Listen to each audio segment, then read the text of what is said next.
Hello everyone and a very very good morning to all of you. सभी को visible Audible हूँ मैं? एक बार सभी लोग कमेंट करके बता देंगे। चलिए ग्रेट। तो आज का सेशन स्टार्ट करते हैं। Let's get started. जितने भी नए स्टूडेंट्स हैं इस चैनल पे पहली बार आए हैं, सबसे पहले इस चैनल को सब्सक्राइब जरूर कर लेंगे, इस वीडियो को लाइक जरूर कर देंगे और शेयर जरूर कर देंगे। चलिए स्टार्ट करते हैं आज का सेशन वोकैबुलरी के साथ। और आज का पहला वर्ड है रिसर्च। अगर किसी चीज को रिसर्च कर रहे हो तो सबसे पहले री शब्द का मतलब क्या होता है? री शब्द का मीनिंग होता है दोबारा से, that is again. Search word का मीनिंग क्या होता है? सर्च वर्ड का मीनिंग होता है इंक्रीज। तो अगर कोई चीज में रिसर्च आया है इसका मतलब क्या है? दोबारा से उसमें क्या आया है? इंक्रीज आया है, दोबारा से उसमें उछाल आया है, दोबारा से वो चीज ऊपर आ गई है। एक्शन की बात कर रहे हैं, पार्ट ऑफ स्पीच क्या हो गया? वर्ब। टू राइज और grow again after a period of decline, तो नीचे गिरी उसके बाद वो दोबारा से ऊपर आ गई। री इमर्ज हो गई, रीबाउंड हो गई, रिकवर हो गई, वापस से ऊपर आ गई। एंटोनिम्स, डिक्लाइन कर गई, नीचे गिर गई, सबसाइड कर गई, नीचे गिर गई, डिविंडल कर गई, नीचे गिर गई, कम हो गई।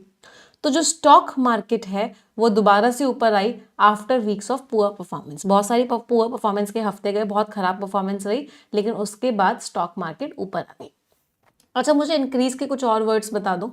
सर्ज करना, हाइक आना, स्पाइक करना, कोई चीज़ को एस्केलेट करना, बहुत तेज़ी से बढ़ रही है तो स्पाइरल होना, स्काई रॉकेट होना,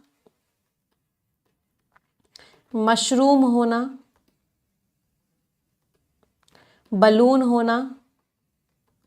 इन सारे शब्दों का मीनिंग क्या होता है? वो चीज़ बहुत तेज़ी से बढ़ रही है, आप उस चीज़ों को और बढ़ा रहे हो, मतलब ऑगमेंट कर रहे हो, एम्पलीफाई कर रहे हो, कोई चीज़ सोर कर रही है। इन सारे शब्दों का मीनिंग क्या होता है? कि वो चीज़ बहुत तेज़ी से बढ़ रही है। एक और बहुत तेज़ी से बढ़ने का वर्ड होता है प्रोलिफरेट कर रही है, इसका मतलब बहुत तेज़ी से बढ़ रही है। फिर एक फ्रेजल वर्ब होती है, किसी चीज़ को रैंप अप कर रहे हो, मतलब आप उस चीज़ को क्या कर रहे हो? उस चीज़ को इंक्रीज कर रहे हो, वो चीज़ बर्जियन कर रही है, राइट, तेज़ी से बढ़ रही है। तो इन सारे शब्दों का मतलब होता है तेज़ी से बढ़ना, बूम कर रही है। अच्छा, अब कोई चीज़ अगर तेज़ी से गिर रही है तो उसके क्या क्या वर्ड्स होते हैं? तेज़ी से गिर रही है तो प्लंज कर रही है, प्लैंक कर रही है, नोज डाइव कर रही है। इन सारे शब्दों का मीनिंग क्या होता है? कि वो चीज़ तेज़ी से गिर रही है। हाँ, स्नोबॉल इज इंक्रीज कर रही है तेज़ी से।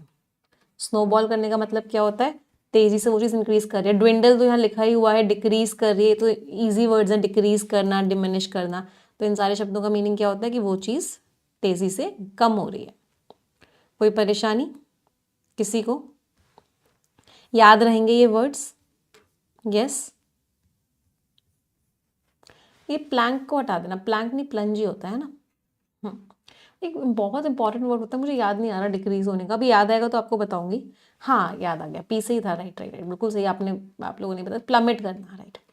प्लमेट करना इस नीचे की तरफ गिरना, कम होना। डिक्लाइन करना, डिक्रीज करना, ड्विंडल करना, वेन करना। वेन करने का मतलब भी क्या होता है? वो चीज़ कमज़ोर होती जा रही है, मतलब नीचे की तरफ कम होती गिरती जा रही है। श्रिंक करना, कॉन्ट्रैक्ट करना,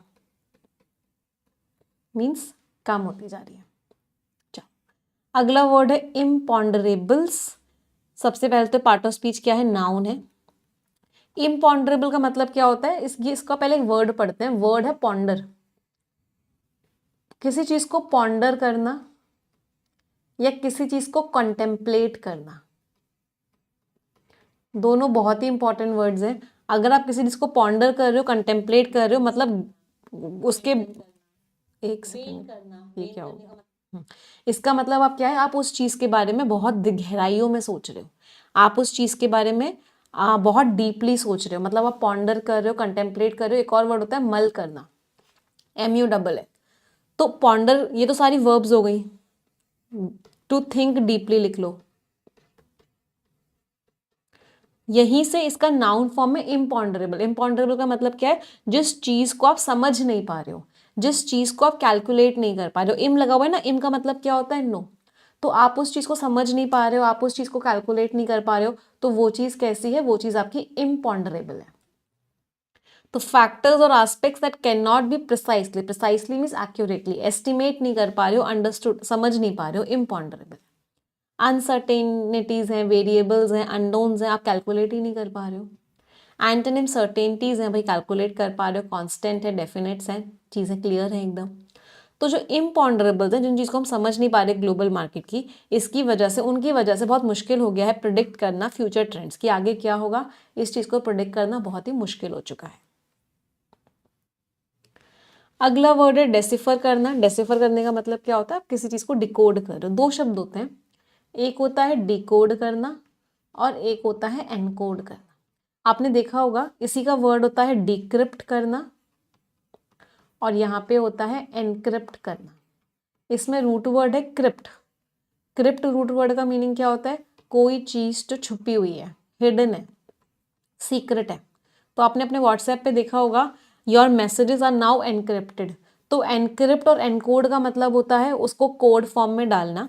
डीकोड और डिक्रिप्ट का मतलब होता है कोड फॉर्म से वापस लेना। तो आप कोई भी मैसेज करते हो व्हाट्सएप पे, सबसे पहले उसको एनक्रिप्ट किया जाता है, उसका एक कोड जनरेट किया जाता है, उसको एनकोड किया जाता है, फिर जाके वो सर्वर पे जाता है, फिर सर्वर से जब वो दूसरे के फ़ोन में जा रहा होता है तो उसको डिकोड और डिक्रिप्ट किया जाता है। तो पहले कोड में कन्वर्ट करते हैं और फिर कोड से मैसेज में कन्वर्ट करते हैं। यही होता है डेसिफर करना भी। डेसिफर करने का मतलब भी क्या है, आप किसी ऐसी चीज़ को समझ रहे हो जो बहुत मुश्किल है समझना। इसके दो एडजेक्टिव फॉर्म्स भी होते हैं, बहुत बार एग्जाम में आते हैं। पहला वर्ड है क्रिप्टिक और एक वर्ड होता है एब्स्ट्रूज। तो कोई चीज़ अगर क्रिप्टिक होती है या एब्स्ट्रूज होती है, इसका मतलब क्या होता है, डिफ़िकल्ट टू अंडरस्टैंड होती है, उस चीज़ को हम समझ नहीं पाते। वो चीज़ अगर एब्स्ट्रूज है या फिर क्या है, क्रिप्टिक है। पार्ट ऑफ स्पीच क्या है, एडजेक्टिव। तो किसी चीज़ को समझना, डेसिफर करना, ये एक्शन की बात कर रहे हैं, ये वर्ब हो गया। डिकोड करना, इंटरप्रेट करना, सॉल्व करना, डिक्रिप्ट करना। एंटोनिम्स और मुश्किल बना दिया, ऑब्सक्योर बना दिया। Obscure means unclear. ऑब्सक्योर शब्द का मीनिंग क्या होता है, कोई चीज़ अगर ऑब्सक्योर होती है मतलब वो कैसी होती है, वेग होती है। वेग होती है मतलब कैसी होती है, एम्बिगुअस होती है। एम्बिगुअस होती है मतलब नॉट क्लियर, क्लियर नहीं होती। कैसी होती है, इक्विवोकल होती है। इन सारे शब्दों का मतलब क्या होता है, कोई चीज़ जो क्लियर नहीं है, मुश्किल है। तो आपने उसको ऑब्सक्योर कर दिया, अनक्लियर बना दिया, एनक्रिप्ट कर दिया, कोड में डाल दिया, अब समझ नहीं आ रहा, कॉम्प्लिकेट कर दिया। तो साइंटिस्ट जो है काम कर रहे हैं पुराने टेक्स्ट को समझने में, जो इंडस वैली सिविलाइजेशन के जो पुराने टेक्स्ट लिखावट मिली है उनको समझने में कोशिश कर रहे हैं साइंटिस्ट कि उन्होंने लिखा था तो लिखा क्या था। अच्छा, अभी हमने अनक्लियर की बात की, मुझे क्लियर वर्ड के कुछ सिनोनिम्स बता दो पहले, फिर आगे पढ़ेंगे। क्लियर वर्ड के कुछ सिनोनिम्स बता दो। Lucid, pellucid, very good. Transparent, evident और अनएम्बिगुअस, अनइक्विवोकल, ऐसे भी बोल सकते हैं ना, इम्पेकेबल, जो बिल्कुल साफ हो, इसमें कोई फॉल्ट ना हो, ये इनडायरेक्ट सिनोनिम्स हो जाएंगे। इमैक्यूलेट, जो एकदम फॉल्टलेस हो, एकदम कैसा है, फॉल्टलेस है, कोई प्रॉब्लम नहीं है। लिम्पिड, एकदम क्लियर है। एक्सप्लिसिट, एकदम क्लियर, क्लियर किसी को कुछ बता दिया गया। तो इन सारे शब्दों का मीनिंग क्या होता है, बिल्कुल क्लियर। अच्छा, कोई चीज़ अगर साफ ना हो, तो अभी तो हमने कुछ वर्ड्स तो पढ़ लिए उसके, है ना, कुछ वर्ड्स और। मर्की हो मतलब क्या है, साफ नहीं है। ब्लरी हो मतलब साफ नहीं है। और बाकी सारे वर्ड्स हमने पढ़ लिए, वेग, एम्बिगुअस, इक्विवोकल। उन सारे शब्दों का मीनिंग भी क्या होता है कि वो चीज़ क्या है, वो चीज़ क्लियर नहीं है। सारे वर्ड्स का पार्ट ऑफ स्पीच क्या है, सारे के सारे एडजेक्टिव्स हैं, all of them are adjectives. Muddy हो, राइट, मतलब साफ नहीं है। अच्छा, आ जाते हैं अगले वर्ड पे, नुआंस्ड। डबल स्टार मार्क करो। नुआंस्ड वर्ड का मीनिंग क्या होता है, नुआंस्ड वर्ड का मीनिंग होता है, फॉर एग्जाम्पल, कुछ लोगों के लिए रेड कलर एक ही कलर होता है, रेड। कुछ लोगों के लिए, कुछ लोगों की अप्रोच बहुत नुआंस्ड होती है, तो उनको लाल रंग के अंदर भी 20 अलग अलग कलर के रेड कलर्स दिख जाते हैं। तो नुआंस्ड वर्ड का मीनिंग होता है कि आप किसी चीज़ की गहराइयों में जा रहे हो, उसके अंदर हल्के हल्के से भी डिफरेंसेस आ रहे हैं ना, हल्के हल्का सा भी फर्क आ रहा है ना, तो भी आप उस चीज को समझ पा रहे हो, उसको बोलते हैं नुआंस्ड। पार्ट ऑफ स्पीच क्या है, एडजेक्टिव की तरह हम यूज करते हैं। Characterised by subtle, subtle means हल्का हल्का सा भी, कॉम्प्लेक्स अलग अलग भी है, डिस्टिंक्शन भी है, डिफरेंस भी है, वेरिएशन भी है, तो भी आप उस बात को समझ पा रहे हो। इसका मतलब आपकी अप्रोच कैसी है, इसका मतलब आपकी अप्रोच है nuanced. Subtle, refined, intricate, intricate means complicated. अच्छा मुझे कॉम्प्लिकेटेड के भी कुछ सिनोनिम्स बता दो, इंट्रिकेट के कुछ सिनोनिम्स बता दो। Esoteric, arcane, enigmatic, convoluted, puzzling, mystifying. हाँ, ये किसके सिनोनिम्स है, कॉम्प्लिकेटेड। कोई चीज कैसी है, कॉम्प्लेक्स है, कॉम्प्लिकेटेड है। इंट्रिकेट तो लिखा ही हुआ है। एंटोनिम्स क्या हो गए, हाँ बाइजेंटाइन, राइट, बाइजेंटाइन अभी कुछ दिन पहले, लेबरिंथीन, ये भी अभी पढ़ा था कुछ दिन पहले, याद आ रहे होंगे वर्ड्स आपको कॉम्प्लिकेटेड चीज के। एंटोनिम्स ऑब्वियस है, क्लियर है, ब्लंट है, स्ट्रेट फॉरवर्ड है, बिल्कुल स्ट्रेट है, कोई प्रॉब्लम नहीं है। तो जो इशू है उसको एक बहुत ही न्यूआंस्ड अप्रोच की जरूरत पड़ेगी, मतलब आपको बहुत गहराइयों में जाके उसको अप्रोच करना पड़ेगा, तभी आप लोगों के जो अलग अलग इंटरेस्ट है उनको सॉल्व कर पाओगे, उनको रिजॉल्व कर पाओगे, मीन्स उनको ठीक कर पाओगे। अगले वर्ड पे आते हैं, अनरावल करना। अनरावल क्या होता है, जैसे कोई चीज उलझी हुई है, आप उनको एक एक करके अलग कर रहे हो, मतलब कोई चीज कॉम्प्लिकेटेड है, आप उसको सुलझा रहे हो, उसको क्या बोलते हैं, उसको बोलते हैं अनरावल करना। V1 प्लस ING है। तो टू इन्वेस्टिगेट और सॉल्व समथिंग कॉम्प्लिकेटेड, किसी कॉम्प्लिकेटेड चीज को आप सॉल्व कर रहे हो, अनटैंगल कर रहे हो। ऐसे बाल भी उलझ जाते हैं, तो बालों को भी क्या करते हैं, सुलझाते हैं, तो उसको क्या बोलते हैं, डिसएंटैंगल कर रहे हो, आप बालों को सुलझा रहे हो। सॉल्व कर रहे हो, डेसिफर कर रहे हो, अनटैंगल कर रहे हो, चीज़ों को ठीक कर रहे हो। एंटोनिम्स और कंफ्यूज हो गए, और कॉम्प्लिकेटेड हो गया, और एंटैंगल और उलझ गया। तो टीम जो है बहुत ज़्यादा मेहनत कर रही है, जो मिस्ट्रीज है, मिस्ट्रीज मीन्स जो रहस्य हैं पुरानी सिविलाइजेशन की, उसको सुलझाने में टीम बहुत ज़्यादा मेहनत कर रही है। तो अनरेवल करने का मीनिंग क्या हो गया, सुलझाना। Next word is pursuit. Pursuit of happiness एक मूवी है, किसी ने अगर देखी हो तो बहुत ही प्यारी मूवी है। तो परसूट मीन्स आप किसी चीज़ के पीछे पड़ रहे हो, आपको वो चीज़ चाहिए। इसका वर्ब फॉर्म क्या होता है, परस्यू करना, ये इसका वर्ब फॉर्म है, और इसी वर्ब का नाउन फॉर्म बना है ये परसूट। तो द एक्शन ऑफ फॉलोइंग और चेजिंग समथिंग, आप किसी चीज़ के पीछे पड़े हुए हो, आप कोई गोल है जिसको पाना चाहते हो, मतलब आप परस्यूट कर रहे हो उसका, उसके पीछे पड़े हो, आप उस चीज़ को परस्यू कर रहे हो। चेज, सर्च, क्वेस्ट बहुत इंपॉर्टेंट वर्ड है, डबल स्टार मार्क कर लो, बहुत बार एग्जाम में आ चुका है। क्वेस्ट मीन्स किसी चीज़ की सर्च। एंटोनिम्स, रिट्रीट कर गए, वापस आ गए, विड्रॉ कर लिया, वापस ले लिया अपना कदम, सरेंडर कर लिया, हार मान ली। सरेंडर के कुछ फ्रेजल वर्ब्स बता दो मुझे। गिव इन कर दिया, वेरी गुड। गिव अप कर दिया, throw in the towel, idiom, हार मान ली। सरेंडर कर लिया, हार मान ली, राइट। तो जो नॉलेज का जो परस्यूट है, नॉलेज के जो हम पीछे पड़े, एक नेवर एंडिंग जर्नी है बहुत सारे स्कॉलर्स के लिए, कि नॉलेज कितनी भी इकट्ठी कर लो हमेशा कम ही रहेगी। तो ये क्या है, एक नेवर एंडिंग जर्नी है, ना खत्म होने वाली जर्नी है। चलो अगले वर्ड पे आते हैं, फेडिंग। कोई चीज़ फेड हो रही है, मतलब धीरे धीरे धीरे करके वो कम होती जा रही है। क्या करती जा रही है, इसका एक बहुत ही इंपॉर्टेंट वर्ड है, बहुत बार एग्जाम में, वेन करती जा रही है। वेनिंग शब्द का मीनिंग क्या होता है, धीरे धीरे धीरे करके वो कम होती जा रही है।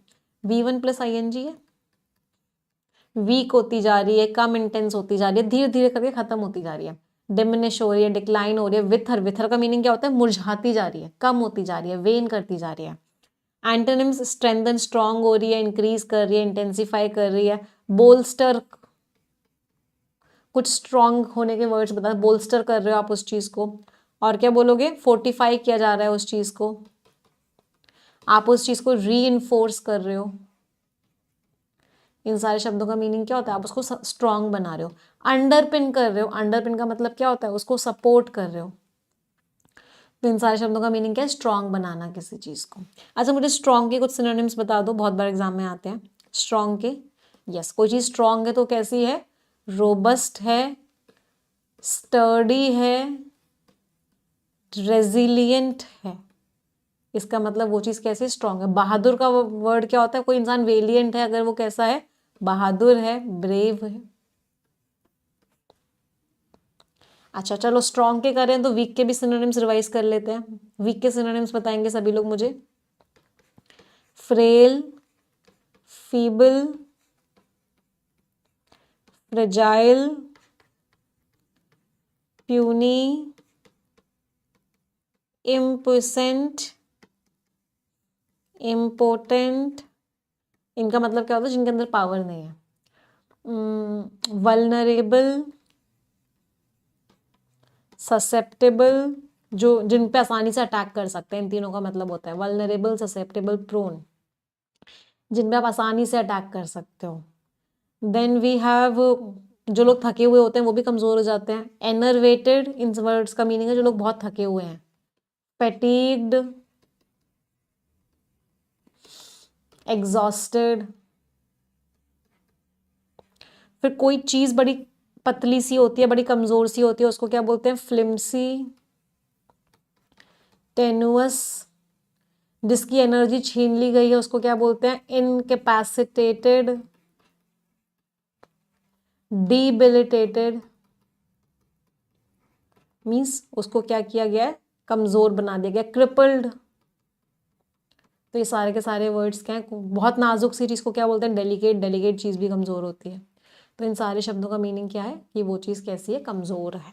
सारे adjectives. As the day went on, जैसे दिन आगे निकला, जो म्यूजिक की जो साउंड थी वो फेड होती जा रही थी, बैकग्राउंड में हल्की होती जा रही थी, कम होती जा रही थी। टिमिड, डरपोक को कहते हैं। तो डरपोक इंसान भी कमजोर होता है, तो timid is also a near by synonym, a near synonym कह सकते हैं। अगला वर्ड क्या है, ग्लाइड करना। मैं ना ग्लाइड करते हुए आऊंगा। ग्लाइड करने का मतलब क्या होता है, बड़े स्मूथली आगे बढ़ना। कुछ लोगों को ग्लाइड करने की आदत होती है।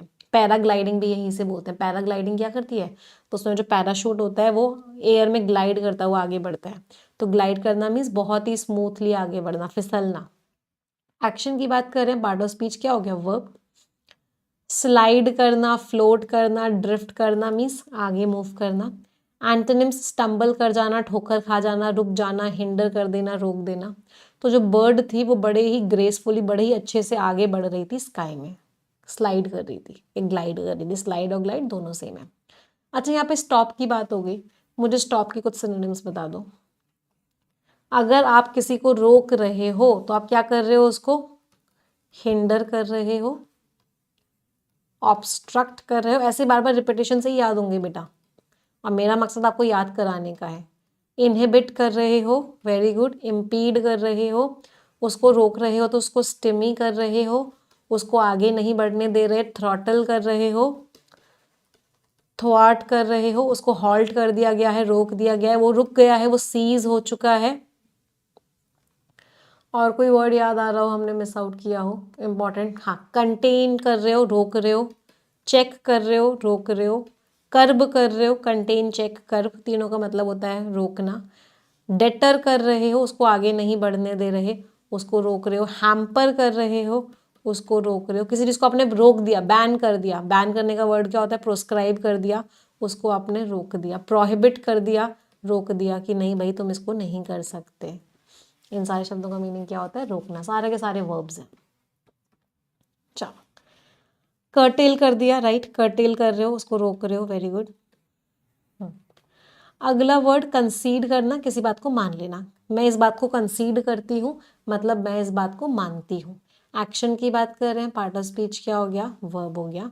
Admit that something is true और वैलिड आफ्टर फर्स्ट डिनाइंग और रेसिस्टिंग इट। तो पहले तो मैंने मना किया था, लेकिन अब इस बात को मैं मानती हूँ, मतलब मैं इस बात को कंसीड करती हूँ।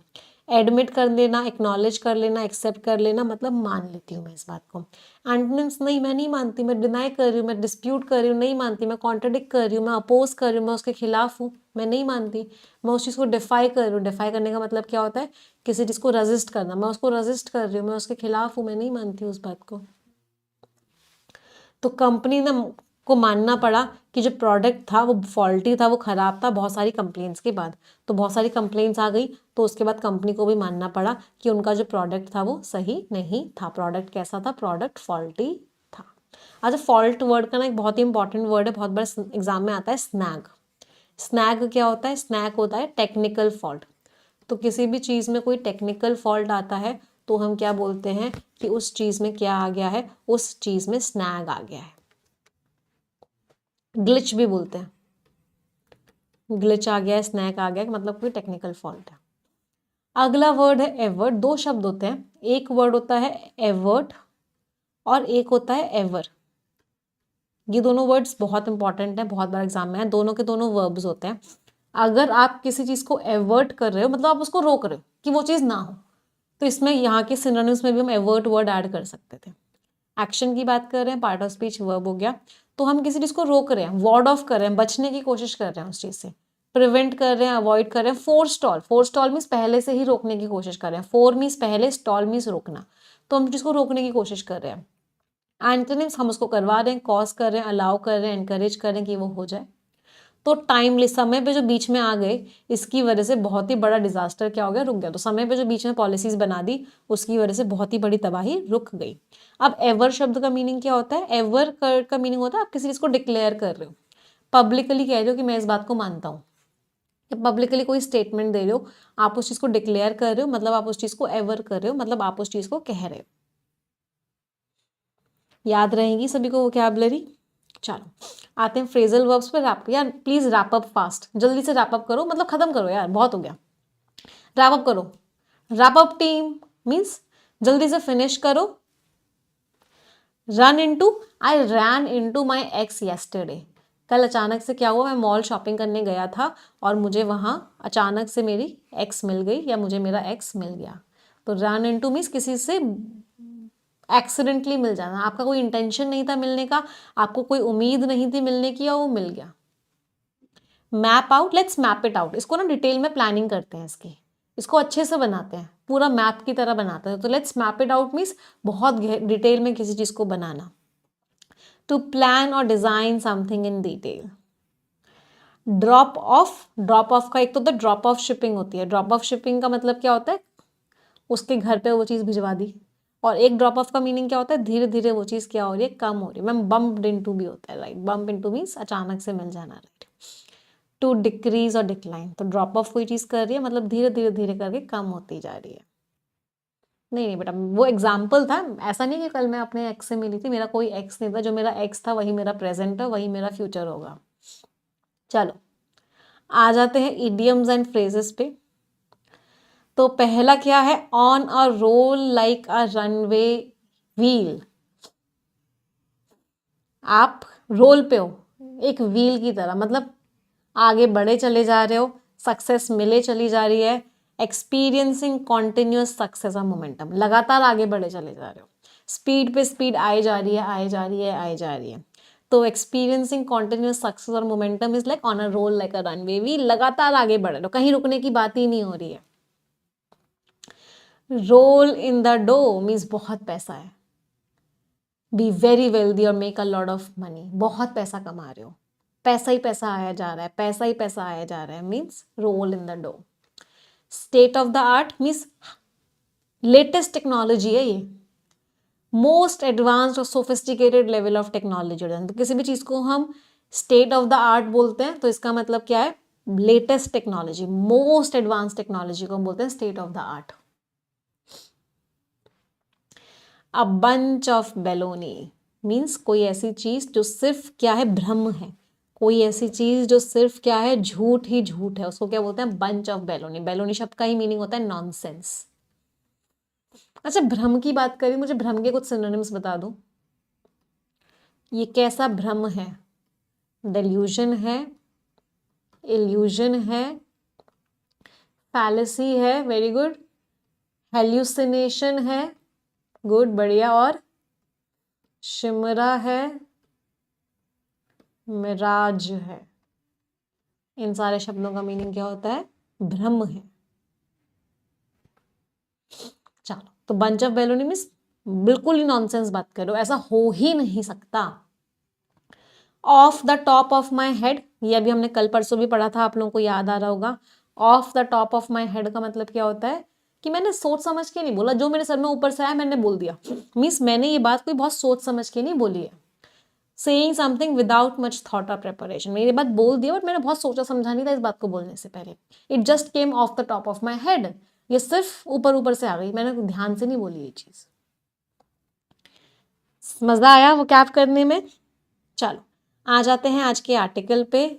5100 स्टूडेंट्स आर वॉचिंग, शगुन के 5100 बच्चे देख रहे हैं बट 5100 लाइक्स नहीं है, तो एक बार तुरंत की तुरंत सभी लोग सेशन को लाइक कर देंगे, तुरंत की तुरंत। इन्फ्लेशन मैट्रिक्स, इन्फ्लेशन इज महंगाई। मैट्रिक्स समझते हो क्या होता है? बचपन में स्कूल में मुझे मैट्रिक्स याद आ रही है, ऐसे होती थी ABCDEFGH, इसको मैट्रिक्स बोलते थे। मैट्रिक्स मीन्स एक तरीके से numbers arranged on the numbers and trends. Numbers की बात करने वाले हैं, ट्रेंड्स, ट्रेंड्स मीन्स क्या चल रहा है उसको बोलते हैं ट्रेंड्स। रिलायंस की एक कंपनी है, मतलब रिलायंस का एक पोर्शन, उसका नाम भी ट्रेंड्स है, जहाँ कपड़े वगैरह बहुत मिलते हैं, सारा सामान ही मिलता है इनफैक्ट। तो trends means what is in fashion, कौन सी चीज़ जो चल रही है। चलिए पढ़ेंगे सभी लोग और मुझे बताएंगे क्या समझ आया।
पढ़ लिया सभी ने?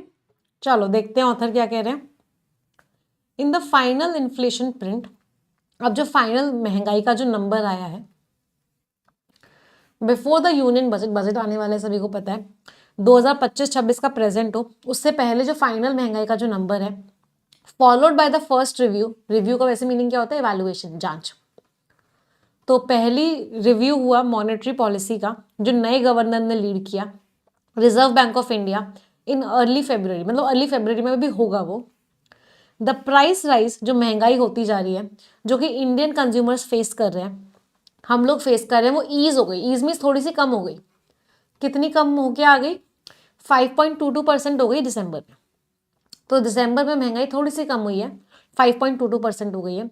ऑल्दो अ 4 मंथ लो, ये 4 महीने का लो है, मतलब पिछले 3 महीने ज़्यादा थी, अब ये चौथे महीने का लो है। 4 मंथ लो में 4 महीने में सबसे कम है ये। दिस स्टिल मार्क्ड, लेकिन फिर भी ये क्या मार्क करे? Only a mild, mild means बहुत हल्का सा, बहुत हल्का सा ही नीचे आई है, बहुत हल्का सा डिक्लाइन हुआ है। नवंबर में 5.5% अपटिक, अपटिक मीन्स इंक्रीज। तो नवंबर में 5.5% था। कंज्यूमर प्राइस इंडेक्स का मतलब क्या होता है? भाई महंगाई को कैलकुलेट करने का एक टर्म होता है, एक बास्केट बनाते हैं जिसमें सामान जो जो हमें चाहिए होता है वो सारा ऐड करते हैं, फिर उस बास्केट में कितना इंक्रीज हुआ प्राइस को, उसको बोलते हैं कंज्यूमर प्राइस इंडेक्स।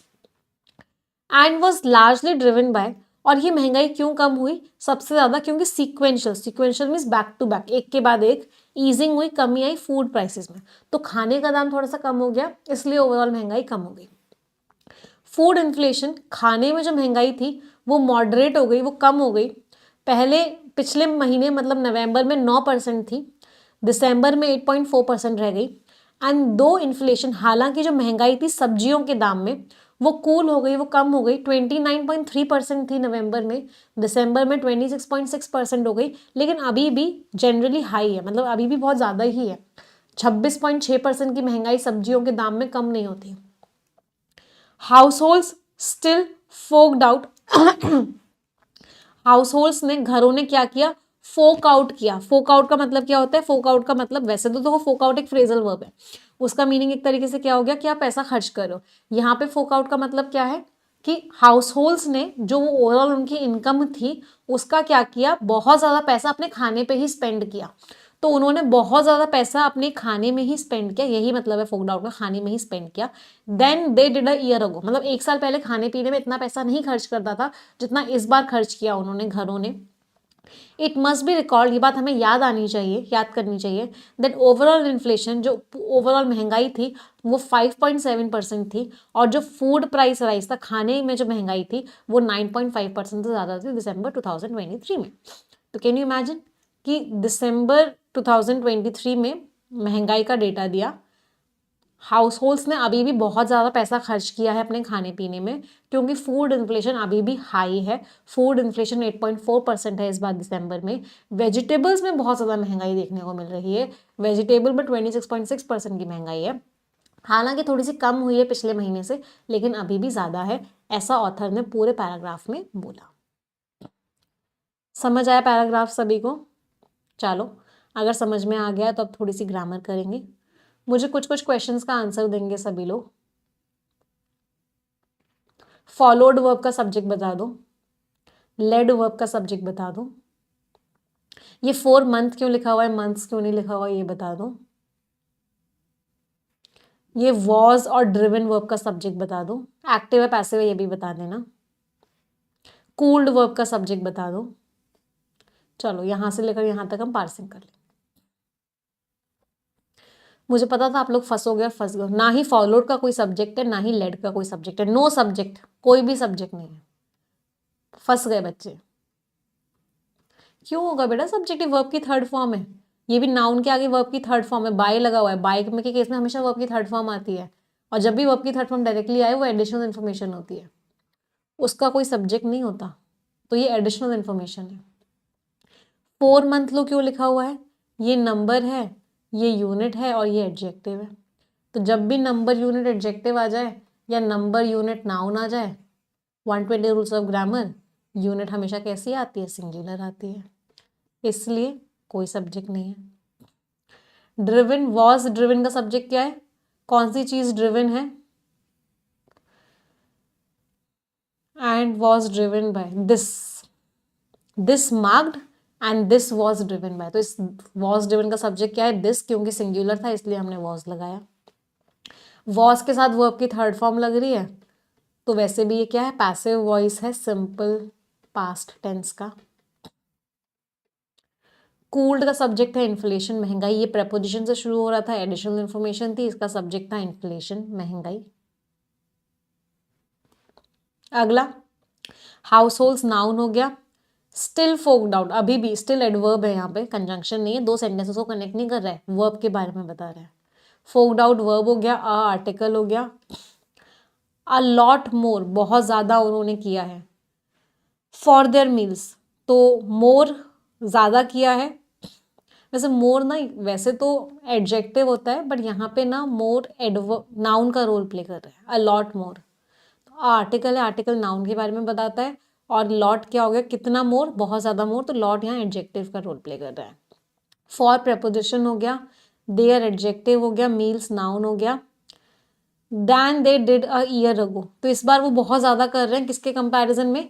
जितना वो एक साल करते थे। तो दैन यहाँ पे कंजंक्शन का रोल प्ले कर रहा है, दो को कनेक्ट कर रहे हैं। दे प्रोनाउन हो गया, डिड वर्ब हो गया, आर्टिकल हो गया, ईयर नाउन हो गया, अगो एडवर्ब है। इट प्रोनाउन है, मस्ट वर्ब है, बी वर्ब है, रिकॉर्ड वर्ब है, दैट कंजंक्शन है, ओवरऑल एडजेक्टिव है। इन्फ्लेशन नाउन है, वॉज वर्ब है, 5.7%। इन्फ्लेशन कितना था? इन्फ्लेशन 5.7% था, नाउन है। एंड कंजंक्शन है, food price adjective, rise noun, over preposition नहीं है, 9.5% नाउन है, तो नाउन के बारे में जो वर्ड बताता है वो एडजेक्टिव हो गया। इन प्रेपोजिशन है, दिसंबर 2023 नाउन है। कितने लोगों के सारे आंसर्स ठीक निकले? I hope many of you. चलो नेक्स्ट पढ़ेंगे।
एक बच्चे का डाउट है, पहले वो डाउट क्लियर कर देती हूँ। मैम राइज वर्ब होगा? नहीं, देखो इन्फ्लेशन इतना था and food price rise. It must be recalled that overall inflation was this and food price rise कितना था? 9.5% था। तो ये पूरा का पूरा नाउन का रोल प्ले कर रहा है। फूड प्राइस उसका एडजेक्टिव और राइज नाउन है। राइज हो रहा है ये नहीं कह रहे, ये राइज का मतलब है इन्फ्लेशन। इन्फ्लेशन कितना था फूड प्राइस में? इतना था। This is noun not verb. Rise को आप दोनों तरीके से यूज कर सकते हो। जब एक्शन की बात कर रहे हो तो वर्ब होता है, और जब किसी चीज की बात कर रहा होता है, महंगाई की बात कर रहा होता है, तो वो नाउन होता है। While prices of some food items, हालांकि कुछ फूड प्राइसेस जो हैं, फूड आइटम्स के प्राइसेस हैं जिसमें वेजिटेबल्स भी आती हैं, are seen cooling further this month, इस महीने हम देख रहे हैं कि वो कम होते जा रहे हैं।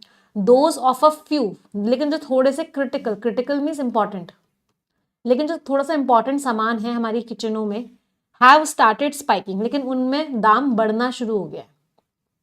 तो फूड आइटम का दाम कम हो रहा है, लेकिन कुछ इंपॉर्टेंट चीज़ों का दाम बढ़ भी रहा है, including of edible oils. Edible oils means, edible means जिसको आप खा सकते हो।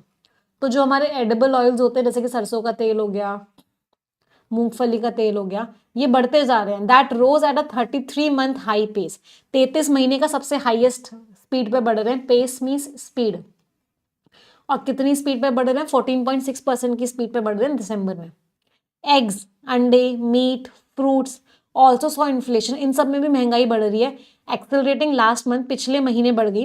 अलॉन्ग विद द और रिलेटिवली हम्बल पोटैटो, इनके कंपैरिजन में पोटैटो कैसा है? थोड़ा सा हम्बल है। हम्बल भी उतनी तेजी से नहीं बढ़ रहा। 68.2% महंगाई बढ़ गई। बाप रे, महंगाई को हो क्या रहा है।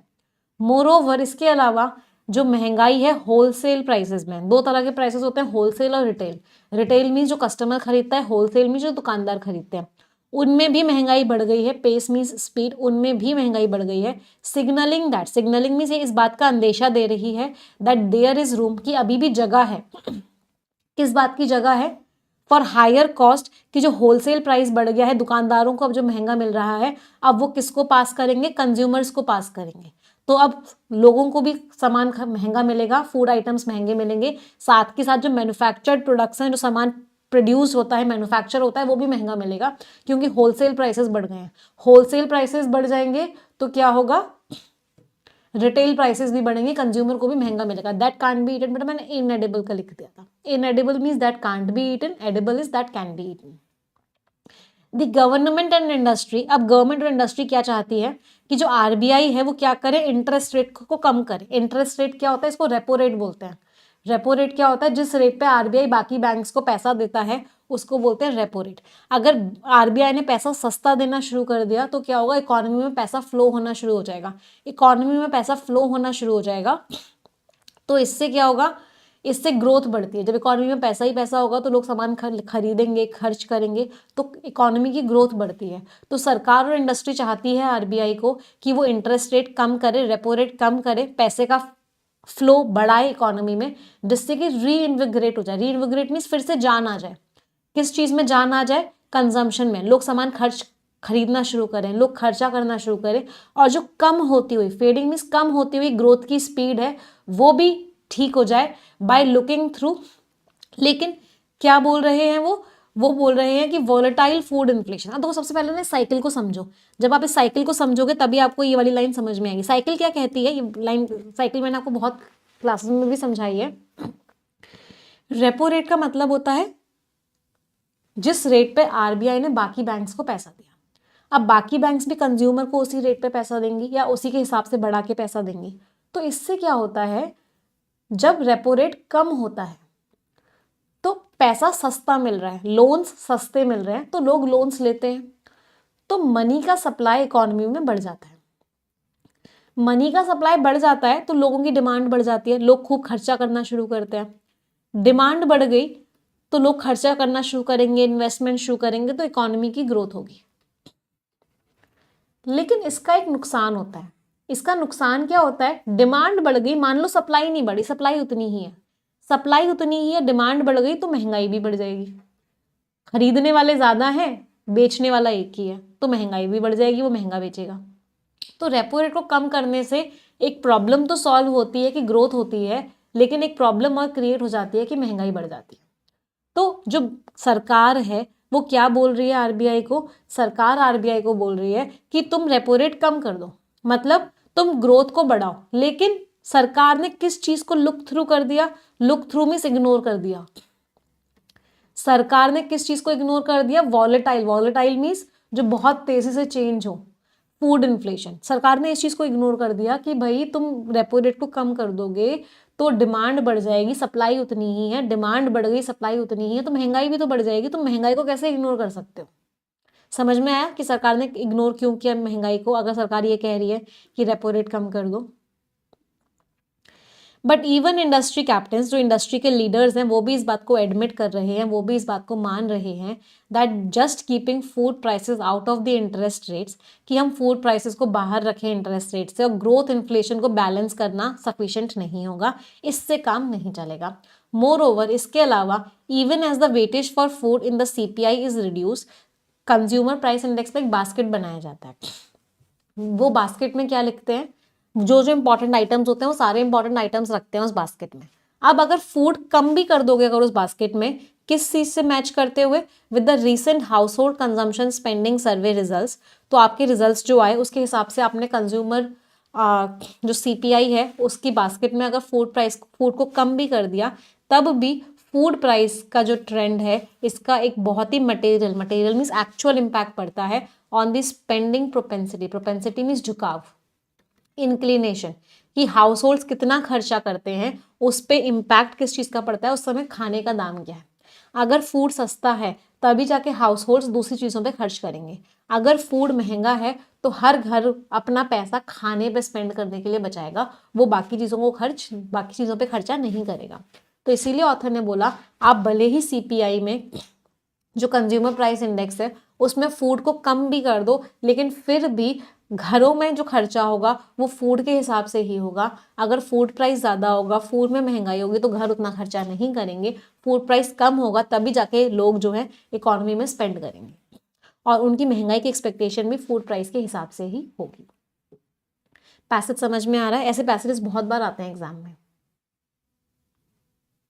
चल लास्ट पैराग्राफ रीडिंग करेंगे सभी लोग।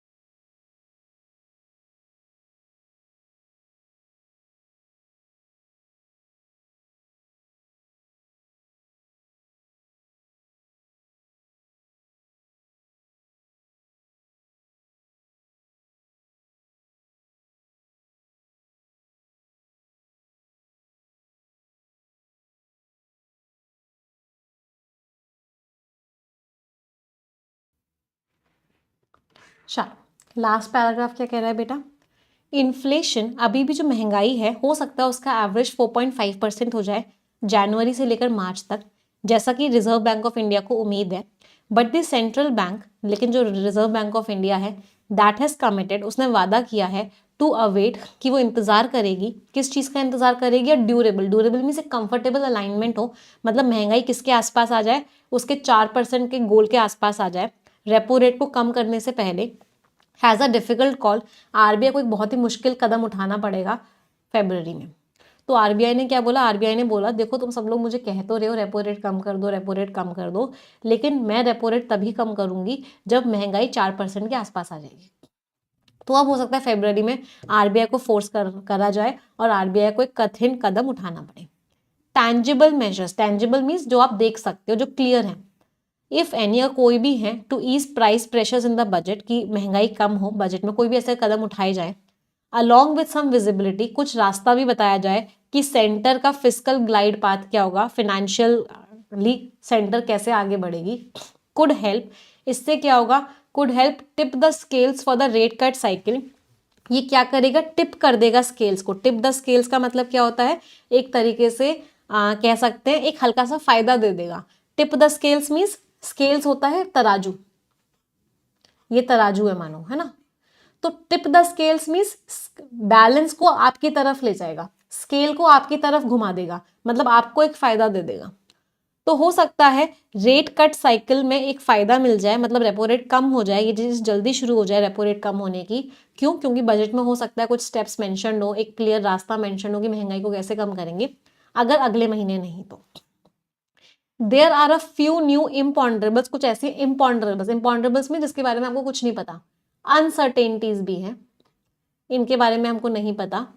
That have compounded, compounded means बढ़ा देना किसी चीज को, increased the trade off matrix for policy makers, तो पॉलिसी मेकर्स के लिए ट्रेड ऑफ मैट्रिक्स। अब ट्रेड ऑफ मैट्रिक्स क्या होती है? In North Block as well as Mint Street, North Block में भी मिंट स्ट्रीट में भी ये नाम है। आप सबसे पहले ये समझते हैं कि ट्रेड ऑफ मैट्रिक्स क्या होती है।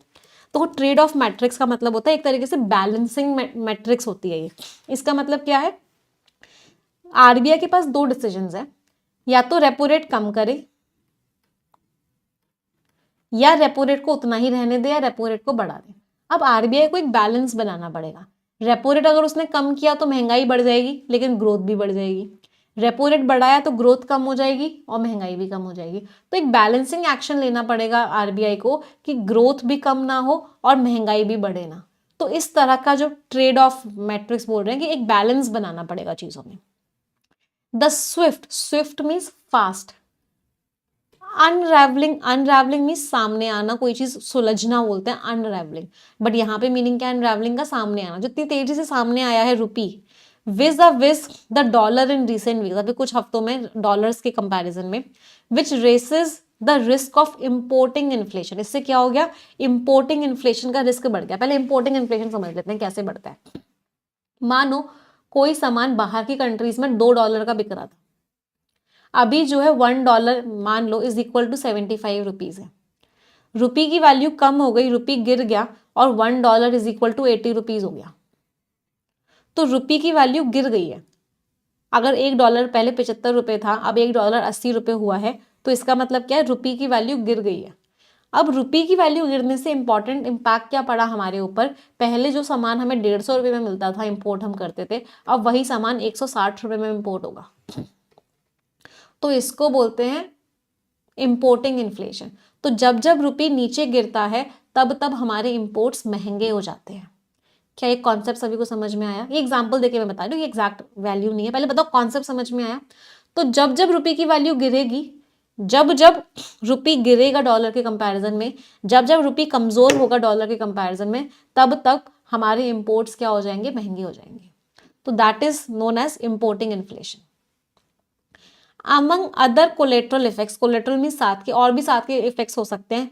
इतने हाई ग्लोबल ऑयल प्राइसेस हैं, ये भी क्या हो गए हैं? रिसर्च हो गए हैं। मतलब जो हम ऑयल को इंपोर्ट करते हैं बाहर की कंट्रीज में, वो भी तेजी से बढ़ गया है, मल्टी मंथ्स हाई, बहुत ज्यादा हाई लेवल पे चला गया है। अ वेरी नुआंस्ड अप्रोच, हमें एक बहुत ही गहराइयों में जाके अप्रोच बनानी पड़ेगी। ये इंपेरेटिव है, इंपेरेटिव मीन्स इंपॉर्टेंट है, तभी हम कोई भी गलत स्टेप को रोक पाएंगे, कि हम कोई गलत कदम ना उठा लें। हम कैसे रोक पाएंगे? अगर हम बहुत ही न्यूआंस्ड, बहुत बारीकी वाली अप्रोच अपनाएंगे तो। समझ आया पैसेज सभी को? एवरीवन? यस, अच्छा था पैसेज है ना, इस तरह के पैसेज बहुत एग्जाम्स में आते हैं। टोन एनालिटिकल थी, कॉशियस थी, ऑथर केयरफुल रहने को बोल रहे हैं कि भाई बहुत केयरफुल रहना पड़ेगा, महंगाई को भी कंट्रोल करना है, ग्रोथ भी बढ़ानी है, तो इन दोनों चीजों के लिए कैसा एक बैलेंस्ड अप्रोच की जरूरत होगी। चलिए क्वेश्चंस पे आते हैं। 6000 students are watching, very good. चलो क्वेश्चंस, फर्स्ट क्वेश्चन आंसर बताएंगे।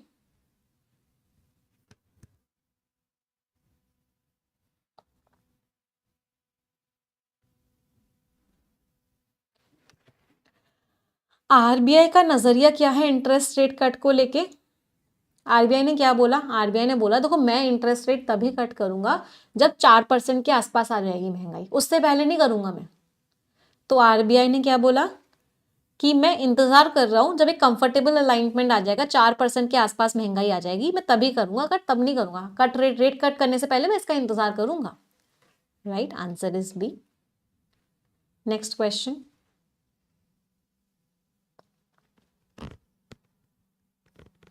ध्यान से पढ़ो, आंसर बताना।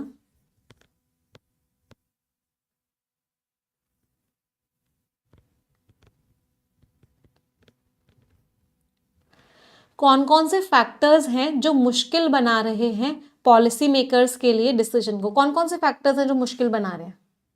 डिसीजन मुश्किल क्यों हो रहा है? दो चीजें लिखी हुई थी लास्ट में दो चीजें लिखी हुई थी। एक तो दुनिया भर में ऑयल का प्राइस बढ़ रहा है और रुपी की वैल्यू कम होती जा रही है, जिसकी वजह से क्या हो रहा है? इंपोर्टिंग इन्फ्लेशन हो रहा है, इंपोर्ट्स महंगे होते जा रहे हैं क्योंकि रुपी की वैल्यू कम होती जा रही है और दुनिया भर में ऑयल के प्राइसेस बढ़ते जा रहे हैं। Right answer is C, very good. अब हम क्या करेंगे, बड़ा ही प्यारा आर्टिकल पढ़ेंगे, लेकिन अब हम स्किमिंग करेंगे। स्किमिंग का मतलब क्या होता है? ऊपर ऊपर से पढ़ना और ओवरऑल मेन आइडिया समझना। तैयार हैं सभी लोग स्किमिंग के लिए? चलिए let's skim the passage now. Script reading, script को पढ़ना। ऑन डेसिफरिंग में समझना script of the Indus valley civilization. सोचो अगर हम इस चीज को कर लिए तो कितना मजा आएगा ना। इंडस वैली जो one of the oldest civilizations है, उसमें लोगों ने ना लिख लिख के गए थे, दीवारों पे लिखा हुआ है, पुरानी पुरानी केव्स की दीवारों पे लिखा हुआ है, पेंटिंग्स में लिखा हुआ है। तो हमारे साइंटिस्ट क्या कोशिश कर रहे हैं कि हम उसको पढ़ पाएं कि उन्होंने क्या लिखा है, हमारे पूर्वजों ने, उसको समझ पाएं। तो उसके बारे में हम बात करने वाले हैं। चलो स्किमिंग करके मेन आइडिया बताएंगे सभी लोग मुझे। Tell me the main idea everyone.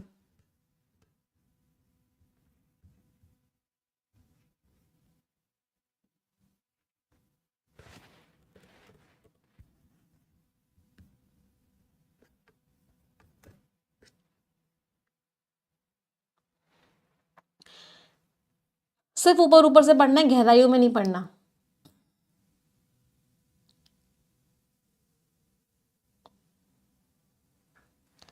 अभी अनाउंसमेंट किया तमिलनाडु के चीफ मिनिस्टर ने कि इतना प्राइज मिलेगा अगर कोई भी इसको पढ़ पाता है तो लोगों का इंटरेस्ट डेवलप हो गया है। इतने टाइम से पजल है। उनका जो इनविटेशन है वो इस डिस्कवरी के कॉन्टेक्स्ट में और इसको उन्होंने पब्लिश किया था। इतना सारा टेरिटरीज है, इंडिया, पाकिस्तान, अफगानिस्तान का। हड़प्पन सिविलाइजेशन भी बोलते थे, बहुत ही कॉम्प्लेक्स हुआ करती थी, जैसे बाकी की सिविलाइजेशंस भी थी। बहुत अर्बन थी, बहुत अच्छी तरीके से लोग वहाँ रहते थे, बहुत सारे ऑब्जेक्ट्स मिले हैं हमें, लेकिन अभी तक जो लिखा हुआ है वो हमारे सेटिस्फैक्शन तक हम उसको समझ नहीं पाए हैं। तो बेसिकली पूरे पैराग्राफ का मेन आइडिया यही था कि इंडस वैली सिविलाइजेशन में जो जो हमें सील्स मिली हैं, जो टैबलेट्स मिली हैं, जिनमें कुछ कुछ लिखा हुआ है, अभी तक हम उनको नहीं समझ पाए हैं। इसीलिए तमिलनाडु के चीफ मिनिस्टर ने बोला है कि हम $1 मिलियन रुपीज देंगे उनको जो लोग इसको समझ पाते हैं। इसलिए लोगों का इंटरेस्ट डेवलप हो गया है इसकी तरफ। कितने लोगों का मेन आइडिया मैच किया? I hope many of you. चलो नेक्स्ट पैराग्राफ मेन आइडिया बताएंगे एवरीवन।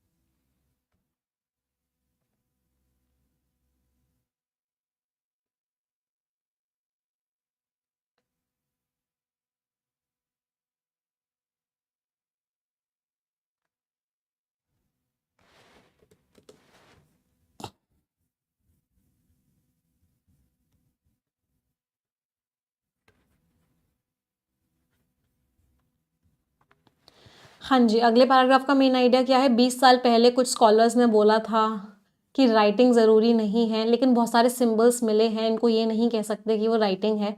तभी से बहुत सारे व्यूज़ आ रहे हैं फॉर अगेंस्ट। वो कह रहे हैं कि वो लोग पढ़े लिखे थे, कुछ कह रहे हैं वो लोग पढ़े लिखे नहीं थे। मिस्टर स्टालिन की जो अनाउंसमेंट है उसको देखना चाहिए। एक स्कूल ऑफ थॉट ये भी है, मतलब कुछ लोग ये भी सोचते हैं कि जो स्क्रिप्ट है वो ऐसी है। ये रीज़न है कि जो तमिलनाडु है उसने ऑफर किया है, स्टेट गवर्नमेंट ने सपोर्ट भी किया है स्टडी को, कि जो भी इसकी स्टडी करेगा उसको सपोर्ट भी करेंगे। एक डॉक्यूमेंटेशन प्रोजेक्ट भी बनाया है। रिसर्चर्स को बहुत सारे चैलेंजेस फेस करने पड़ रहे हैं जब वो इस पहेली को सुलझा रहे हैं। तो बेसिकली मेन आइडिया ये है कि बहुत सारे लोग कहते थे कि उस समय लोगों को पढ़ना लिखना नहीं आता था, तो वो राइटिंग नहीं है। बहुत सारे लोग कह रहे हैं नहीं, उन लोगों को पढ़ना लिखना आता था तो वो राइटिंग है। तो बहुत सारे लोग इसके फॉर में हैं कि वो राइटिंग है, बहुत सारे लोग इसके अगेंस्ट में है कि वो राइटिंग नहीं है। और ऊपर से बहुत सारे लोगों का कहना ये भी है कि जो उस समय की जो स्क्रिप्ट थी पहले वो लोग प्रोटो द्रविडियन थे, नॉन आर्यन थे, आर्यन से पहली वाली वो लोग थे, आर्यन से पहले वाले कम्युनिटी थी वो। तो ऐसी चीज़ें हैं, तो इसलिए तमिलनाडु ने बोला चलो आप इसको स्टडी करो, और जो भी स्टडी करेगा उसको मैं ये इतना बड़ा अवार्ड दूंगा, इतना बड़ा प्राइज दूंगा।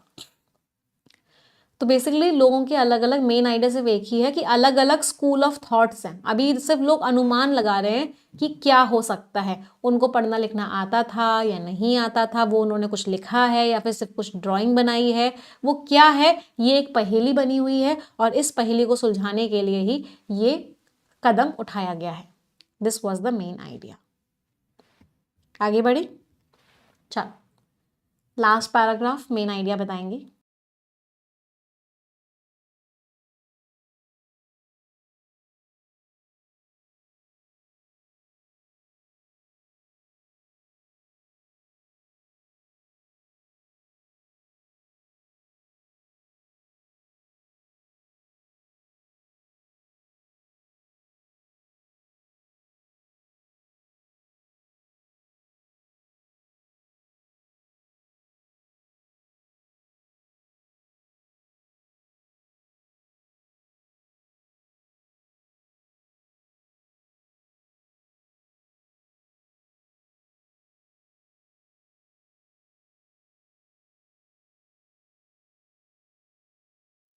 हाँ जी, लास्ट पैराग्राफ क्या दिया हुआ है?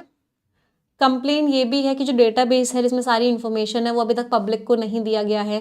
फ्री एक्सेस दो भाई, central and state government authorities को बताना चाहिए, उनका कॉन्टेक्स्ट भी बताना चाहिए, मतलब वो कहाँ से मिली हैं, कैसे मिली हैं। स्टडीज़ भी होनी चाहिए, उस पर कोई रोक नहीं होनी चाहिए, कोई इंटरफेरेंस नहीं होना चाहिए। अब ये जो चांसेस हैं कि जो रिसर्च आएगी वो जो कहानी हम कह रहे हैं उसके अगेंस्ट होगी, डिफरेंट होगी, ये भी ऐसा ना हो कि लोगों की सोच को अंधेरे में डाल दे, लोगों की सोच को कुछ भी इम्पैक्ट करने की कोशिश करे।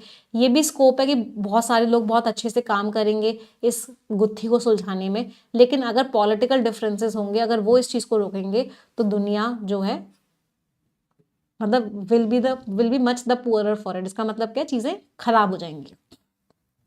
तो बेसिकली मेन आइडिया क्या है कि ना यहाँ पे ना पॉलिटिक्स भी चल रही है। ऑथर ने इस पैराग्राफ में हमको बोला है कि पॉलिटिक्स चल रही है यहाँ पे।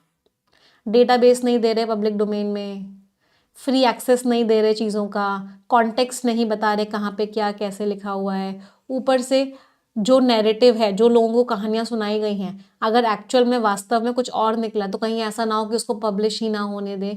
तो ऑथर ने बोला कि भाई इसमें पॉलिटिक्स मत करो, इसमें पॉलिटिक्स मत करो, इस मिस्ट्री को सुलझाने की कोशिश करो, सब मिलजुल के काम करो, लेकिन आपकी पॉलिटिक्स इस स्टडी को रोकनी ही नहीं चाहिए। This is the main thing. तो मेन आइडिया सिर्फ एक लाइन का था कि इस स्टडी में, इस जांच में, इस काम में पॉलिटिक्स को मत लेके आओ, इसको ट्रांसपेरेंटली करो। ग्राफिटी होता है ना, दीवारों में बना देते हैं ना, पेंटिंग्स बना देते हैं, ड्राइंग्स बना देते हैं, लिख देते हैं, उसको ग्राफिटी बोलते हैं। चलो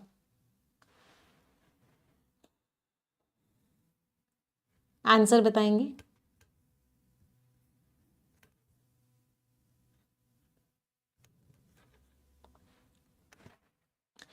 चैलेंजेस क्या है? चैलेंज क्या है? चैलेंज वही है, पब्लिक डोमेन में दे ही नहीं रहे सारा database, right? The unavailability of the complete database in the public domain. Answer is D. Very good. अगला क्वेश्चन आंसर बताएंगे।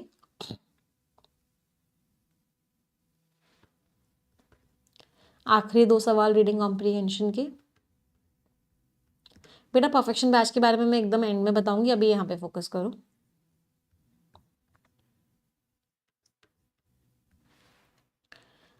क्या करो भाई, इंटरफेरेंस मत करो, पॉलिटिक्स मत लगाओ।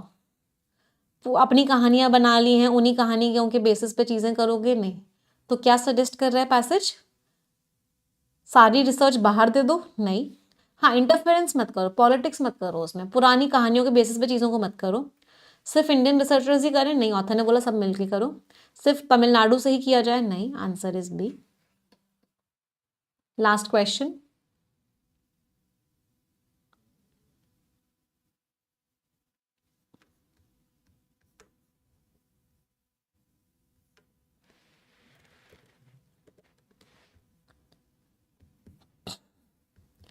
आखिरी सवाल, आंसर बताएंगे सभी लोग।